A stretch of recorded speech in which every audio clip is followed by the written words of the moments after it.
mums uz brīdi beigušās, bet tagad atkal ir pieejams šīs te, ko es saucu par labāko izvēli no Oakley zobirstiem šobrīd, saucos Oakley X10. Viņa maksā 39 eiro, ir vai nu rozā krāsā vai šāda te pelēkā krāsā. Un kādēļ, manuprāt, tā ir pat labākā birste, vai viena no labākajām birstēm šobrīd tāda, ka viņai ir arī krāsains ekrāns, tāpat kā dārgākajiem modeļiem.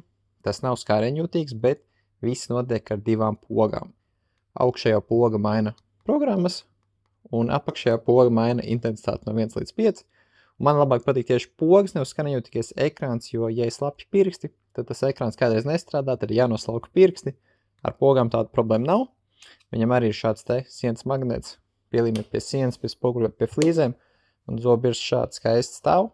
Un viņai apakšā attaisa rekur vāciņu, bišķi iesprūdis, rekur, un tur ir USB-C, pa taisno, tāpatās kā mobiliem telefoniem, un akumulators viņai tur aptuveni 2 mēnešus, un tāpatās arī kā dārgākās birstes viņi iezīmē pēc zobu tīrīšanas žokli, un parāda sarkanā krāsā, kuru zonas ir, kuras nav iztīrītas.